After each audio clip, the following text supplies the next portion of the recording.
It's Pokal Final day.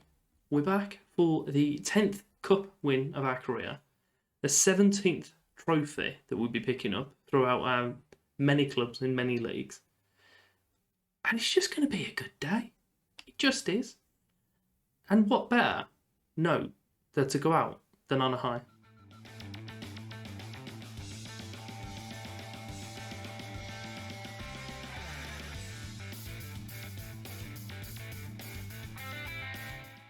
Episode 22, Club 7 of Doleboy, all of which with Ashman.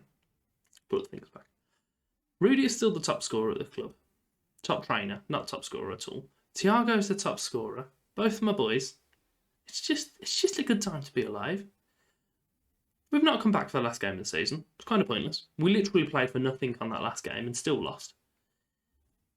It was just not worth bringing. It just wasn't. We're here for still technically a treble if we win it, which I don't know if it will show up in the news thing as a treble, but we've managed to avoid both the Champions League and the Bundesliga, but we've still come away with the treble, which is possibly the least treble-y treble that you can think of. But before we jump into the episode, if you could like or subscribe, it would be greatly appreciated. And I suppose without further ado, we've got to go and play Freiberg. They've been a bit of a yo-yo team. I say a bit. The last, 10 years, they've either been relegated or promoted, and that is it. One of the two. Except this year, where they haven't been promoted. They've just not been very good. But they may very well be in Europe, dependent on how this game goes. We're here, the day of the final. I'm not nervous. You're nervous. We wanted to win this because I'm pretty sure across the nations we've been in, we've only actually won the main title in Spain. We didn't win the FA Cup in England. We obviously didn't do it in France because we only just managed to get into Ligue 1, let alone actually become a team that will challenge for anything. And we haven't actually touched Italy yet. So, if we can do this one, be a nice little string to our bow. We have Ribes, Aranya, Deco, Tejera, Guira, Cochleotis, Durakovic, Al-Kadri, Roman, and then Curlewine playing behind Tiago. We've got a few players on the bench that we want to bring on. I want to bring on the boy, but I can't because he's too young. One last time, maybe, we've got our finite formation. Beautiful 4-4-2. It's done us wonders over the last few years. And that is incredibly defensive. And Freiberg is sitting on pretty handy form. So they're not going to be any pushovers. They got past Leipzig in the last round. It was Leipzig. I stumbled over myself there. They're not. As I say, it's not a given. So Al-Kadri's thrown it to Curlewine on the left wing. He's put it across the 6-yard box. But Cochleotis has managed to get onto it and knock it in under the goalie. It's 1-0. It's early. It's exactly what we needed. Yeah, he did well to bring it up, got his head up and just smashed it across. I'm not sure how they haven't called... who's this? Tiago, I can only assume? Yeah, I'm not sure how they haven't called Tiago as offside, because he was a mile off and quite clearly impeding play, but they haven't, and that's the main thing, so don't worry about it. Their defence haven't done great there, have they, if we're honest. We'll praise them. They've got a corner. They've handed it to the near post, but Durakovic was having absolutely none of it and just smashed it out with his face. Curlewine's running. He's knocked it through to Tiago. Takes a touch into the area, under the goalie. It's 2-0 within 20 minutes. That is doing a lot to ease the nerves. Brilliant head out from Durakovic. Curlewine did well. Released it really early. Brilliant ball over to Tiago. Their defender's done pretty much nothing. Goalie's not done fantastic either, covering off his angles, and Tiago's taken advantage of both of those. 27th, they've got a corner on the left. It's snuck in. There was a guy stood on that post. Still won it. I think he's got to have a look at himself. Who is it? Guira. He was there for that exact reason and just kind of stood there with his eyes closed, picking his bum, I think. What easy. He was looking the other way. He thought the corner was coming from the other side, I think. I think that's what the issue was.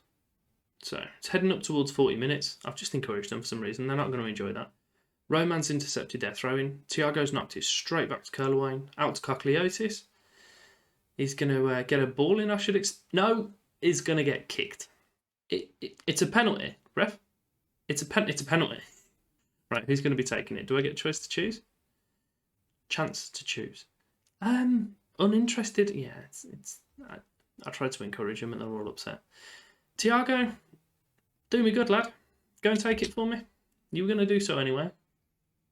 I didn't make a decision there. I chose not to make one. That was my decision. But Tiago steps up. Top right, bottom right, close enough. It's gone in. That's the main thing. So we're heading towards half time now. There's about 3 or 4 minutes left of the half. Durakovic has fed it out to the left wing. Goira's on the overlap as well. Decent ball to the back stick. And Kokliotis has headed it over. Another highlight before half time. Kerlowan's got it in the same position he got the previous assist. But Holiday, brilliant name by the way, has claimed that pretty comfortably. He smashed it upfield. Deco's nodded it to Kokliotis. Over to Roman. It's quite congested there in that little bit, but they're still making passes. Oranja knocks it back to Kokliotis. Durakovic absolutely unleashes into the top corner. It's 4-1 going in at half time. It's a nice little play. I mean, look how narrow they are here, but Oranja does a nice little clever ball back. I was expecting Kokliotis to hit it on his left here, but gets it back to Durakovic, who just absolutely smashes it. It is now half time. We are pretty comfortable, which is what we were going for. We'll go and tell them all they're fantastic, and get out there and have more of that in the second half. Also, it's actually being played on the day I'm recording it. I just realised 24th of May. It will be out on 25th for you guys, and also not in 2036, obviously. Highlight almost immediately. Holiday is going to boot it out over to their right wing. I expect Goira or Roman was going to win that header, but they didn't. It's worked their way through to our area and a pretty lacklustre shot into the just wide. Their goalie just wasn't feeling that corner then. He just stood there and let his centre back nod it out. Kokliotis has got it outside the area. Brilliant save from the goalie there, and corner for ourselves. Roman puts that in. It's dealt with pretty comfortably. Al-Qadri's sweeping up, knocks it back to Oranja, and that was it. I'm going to praise him. It's coming up to the hour mark. I think what I'll do also is bring on some of the players that are on the bench that haven't had a chance to play. So Barragan, definitely. What do we want to do here for Barragan? Can Durakovic play out on that left wing? No. Very no. God, who do I want to do? Roman's not having a great game. Don't really want to take Kokliotis. Do you know what? Just take Al-Qadri off. Screw him. I'll bring Mullers on that left side, actually. I wanted to bring him on. And our boy, Kuwahara, can come on. How's Tiago scored twice and having a less impactful game than Kerlowan? I can only assume he's got quite a few assists. He's got at least one that I know of.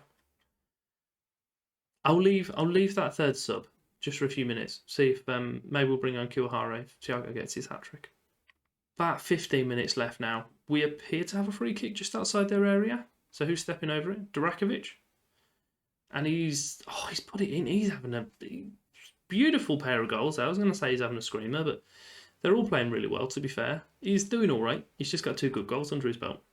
I mean, look at this. Finds the top corner. Look at the whip. Look at the bend. 10 minutes left. It's 5-1. It's very, very comfortable. I am going to bring Kuwahara on now. I'm going to take Kerlowan off just because he's not on a hat-trick, and we'll drop Tiago back to be in that supporting role. Kuwahara this is his old team as well. It's kind of why I wanted to do it. This is why I bought him off. For about 20 million, about 11 years ago, something silly like that. But there's a minute left of the game. Goira's got to throw out to Tiago on the left side. Knocks it to Barragan. Puts it back to Goira on the edge. It's 6-1 in the final. That is brutal. I mean, it's pretty similar to that first goal in the throwing out to the left side. And then we're kind of just playing I'm not sure why the left backs ran to the edge of the area there, but I'm glad he has because he scored a lovely goal from it. And it's all but there. It's a celebration again. Look at it. Look at it. Another piece of silverware. Beautiful. Beautiful. We've got no creeps in the balconies in the adjoining houses because this has been played in an actual stadium, not a shed somewhere in Lichfield. But I passed it over to Deco. Here he is. Lift the cup, lad. Lift the cup. We've got our Monchengladbach shirt over our shoulder as well. It's all just a fitting end. It just is. Come on. Go on. Do your little cartwheel ropes. Come on, lad. Here he is. Splendid. Splendid. So, we have been touted for the famous treble, which consisted of the DFB Pokal, the UEFA Super Cup, and the DFL Super Cup. What a scummy treble. Kamaljit Kankonka. I don't think that's how you pronounce it. Hashtag treble winners. Exactly that, lad. Exactly that. So proud of us today. We actually played really well. Curler is just too good. He's pretty handy. It's all good. It just is pretty good. Not many sets of fans are more deserving than success than us, Donnies. They're being rewarded well this season. It's because I'm an absolute monster.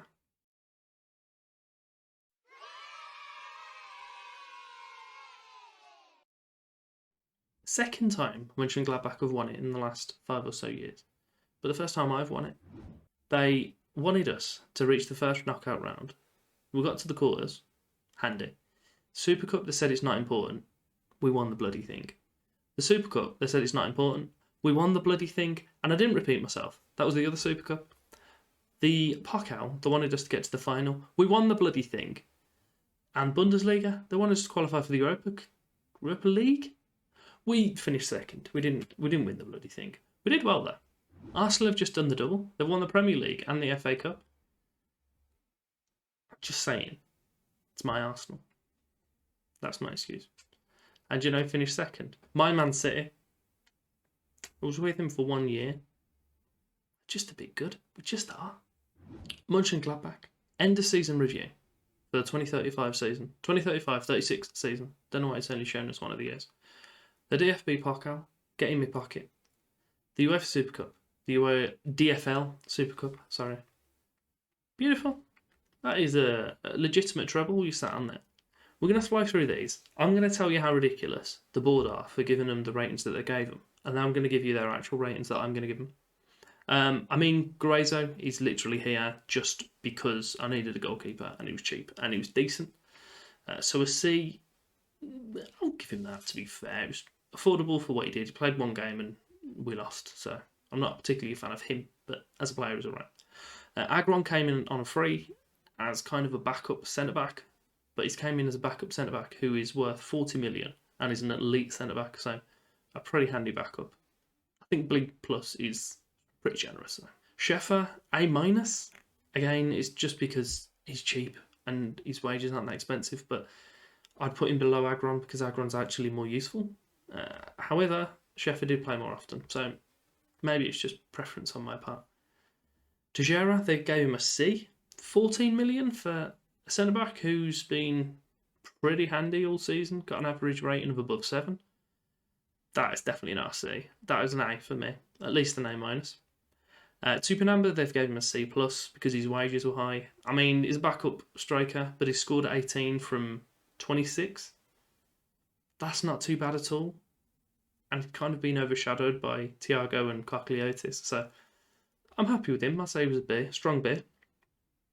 Thiago, they've gave him a C. That's a big lie. He's an A-star because he's just Thiago. He just is. He's amazing.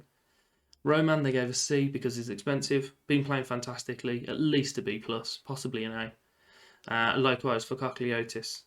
He's been fantastic as well. I just get so annoyed at the board and their stupid ratings.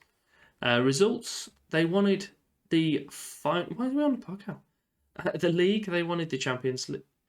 It says the other one was Europa League. This one says the one Champions League. Either way, we finished second, so we're comfortably inside it. They've given us a C+. I don't know why finishing second is a C+. I did what they wanted and more. C+. That's at least a B for me. I'm not even paying attention to their ratings anymore. I'm just giving myself my own ratings. Champions League, they wanted quarters. Given the first knockout round, B-. Pretty good. Seems reasonable. We went out beaten pretty convincingly by Arsenal, but they've also just won the double in England, so maybe that's not too bad a result. It's not important. We won it. They gave us a C+. If it's not important and we won it, why don't you just give me an A? What's your problem? Likewise with that one. Just whatever. And the Pokal, They wanted to reach the final. We won it. They give us a B-. Doesn't make sense. That's an A+. The biggest win was 7-0 against Augsburg with a brace from Kerlewine. The match to remember was a 3-1 against Monaco. It was a pretty good game, to be fair. And the goal of the season was from Durakovic, a memorable goal with a central midfielder as he dribbles inside, scoring a fierce effort from 25 metres out. Don't know why it's telling me in metres. I've got my distance set to yards, but whatever. Let's go and have a look at it. It was in a 3-0 win against Hertha, a pretty convincing win by the looks of it. And where is it? Come on, load up. So, we are the team in white. Yes. So Durakovic's got it, picked it up near the centre circle, a few steps forward and just absolutely unleashed into the bottom corner. Pretty good goal, to be fair. Finances, we are still, reputation-wise, hasn't really changed. Sponsors have gone up slightly. Broadcast revenues dropped quite considerably. Corporate and hospitality's dropped a tiny bit. Competition's gone up a little bit, and the match day's gone down a little bit. So I think overall it's gone up slightly over all the systems. 19.65 million in sales, of which 5.9% was non-domestic. That's more than 10%. Do you think they've fixed that bug, or the laziness that it was? We've sold nearly 650,000 shirts, which is obscene. Thiago being the highest shirt seller of them all, with Roman, Barragan, Cochleotis and Kerlewine behind. That's just a bit good, isn't it? Team is Ribes in goal, Aronia, Deco, Tejera, Guira, Cochleotis and Roman outside with Al-Qadri and Durakovic, and then Kerlewine and Thiago up top. That was our team for almost the whole season. So, yeah, I understand that, and they all played fantastically. I haven't picked up one accolade, which is incredibly rude. But fans player of the season was Cochleotis. Signing of the season was Roman. Young player of the season was Durakovic. Goal of the season also Durakovic that we just saw. Top scorer was Thiago with 24. Most assists was Roman with 23. Player of the matches was Cochleotis with 8. Average rating with Cochleotis was 7.5. And Javier Fernandez making 50 passes per 90 minutes. Good to that, which is pretty good. Roman beat our most assists by a player. And Alatin Parlak was our youngest ever player. With 17 and 14 days. Our hard work and effort paid off on the pitch. Such a feat did not go unrewarded at the end of season's award ceremony. God, that was a struggle. Few quotations knocking about. And our cups. Beautiful. So, I think, to be fair, that is that for Doleboy. We could do an extra season, in which realistically all I'm going to fight for is the Champions League, and I don't see it happening next year, and I don't want to end on a year where we don't win anything. We've kind of got the cup and the league that we wanted to this year. We've done everything in Germany we needed. We've only got Italy and France left. I'm really not particularly interested in France. And Italy, as I says a few times, I'm looking to kind of do a Udinese save at some point. I would normally just quit out, finish the save. I say normally, I've never done one before. This is my first kind of big save finishing. But I'd normally just let it run. I might jump it through 10 years in advance and just see how everyone's got on. But since I've got this little mug knocking about, I think I'm going to take myself over to Villa, drag him over with me. By hook or by crook, he'll come over with me. And we'll see. I'll probably give you an update after about 5 or so seasons and just see what he's been up to. It'll be about 20. And yeah, we'll see what that is. But I'm going to do an episode, probably for Sunday, in which I'll just kind of give a little run through of everything that's happened in the save. Kind of a wrap up. And I'll probably do my favourite 11 as well. I think that's probably the best bet from the players I've managed over the course of the seasons. But if you have enjoyed Doleboy as a premise, as an adventure, then please let me know by subscribing. Pop in a comment on this video and slap the thumbs up. Slap it like no one's watching. But thank you very much for your time.